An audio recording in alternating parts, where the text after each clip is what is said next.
opening ceremony of the second annual conference of Research and Development Committee of Federal College of Animal Health and People Technology, Ibadan. Invited guests, members of the press, members of the committee working relentlessly, management staff, the college, ladies and gentlemen. I welcome you all to this auspicious event with the expectation of exploring academic and modern research discoveries. I sincerely appreciate all invited guests for honoring our invitation and look forward to you having a memorable time in the college. All our participants, I believe by the time we are ending, will be glad that we are here. I declare this conference open. Thank you. So the third wave is on.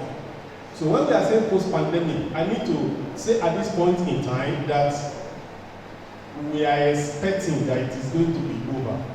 And when it is over, how are we going to be relevant to the situation at that time? And I need to say at this point in time also that this is going to be a wake-up call. A wake-up call.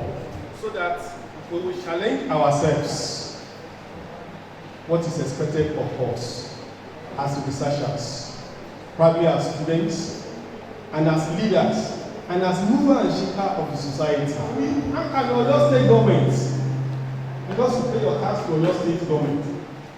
Yes, even if it was to be a federal institution, where you decide to pay to your state, how can they benefit from us?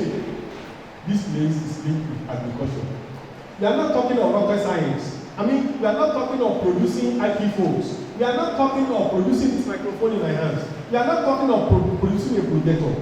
We are talking of agriculture here. We can do it. I said we can do it. Yes, we will do it.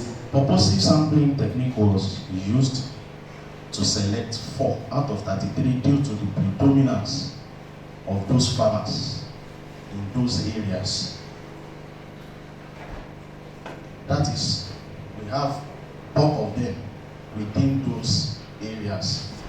There is a pre-survey, then that one prompted us to identify those areas which were being used. Then secondly, this is a sample study. When you talk about the population study and a sample study, within the population we can at least make a survey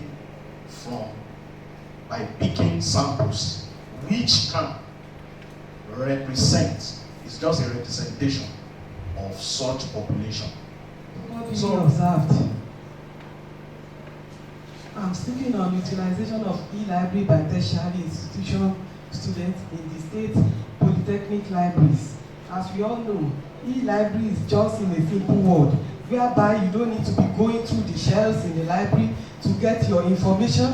You just go through the online in the library, you download your e-journal, you download, in fact, your e-books, anything needed by you, even in a very fast and a very conducive atmosphere, and in a very way that you will not be having a repetition of information.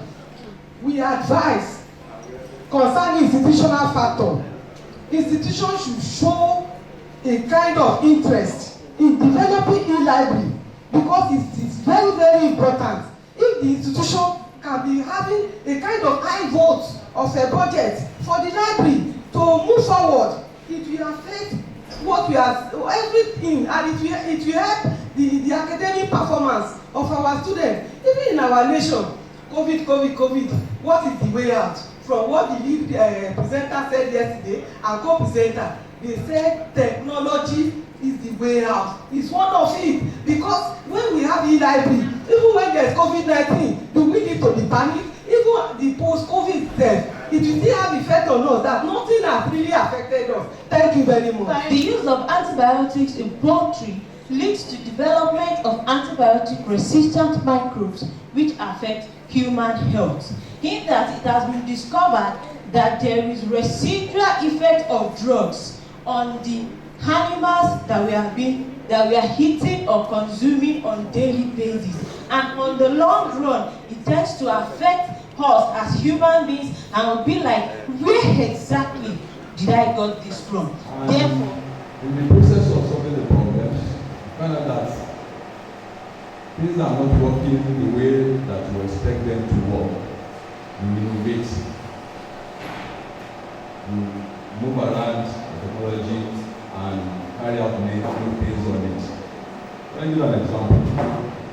In the research institute, for instance, in our institute, which is a multi-commodity research institute, we carry out research in all commodities, animal, crops, and all extension services and all that. You know, COVID has changed a lot of things in Nigeria, and they cannot say anything is not possible now. The Zoom meeting that we are having now, and all sort of a Google Classroom, others, and want to look at how we can, take advantage of technology at this post-COVID area, and that's the essence of the conference. Our attitude is very crucial. Funding is not number one. Strangely enough, it is not. Our attitude is very crucial. Our tradition, the way we live, our value system, those are things that matters. It is when we know we have a problem that we can find a way to solve it. It is then we can now begin to talk of funding. Funding is not the first thing, but it's part of it. It will eventually come to play, but our attitude to it. Nigeria is part of a global body, and we can't afford to stay behind when other countries are moving forward. We used to talk about diversification. Theoretically, we talk about it, we write about it, we discuss about it. Are we there already? No, we are not there. Talking about, we need to invest in agriculture. Let's invest in agriculture. Let's spend more money in production. Well, for now, owing to the way Nigeria is, the research is tending a little more difficult due to access to the laboratory, light issues and the likes, which has actually not stopped research anyway. But I would say that even with this, getting it to the root matters a lot. Because in Nigeria, and as we could heard yesterday, it's not about teaching someone to fish. After teaching the person to fish and the person is making fish, what about processing it? What about getting it to the best consumer and having a high profit of it?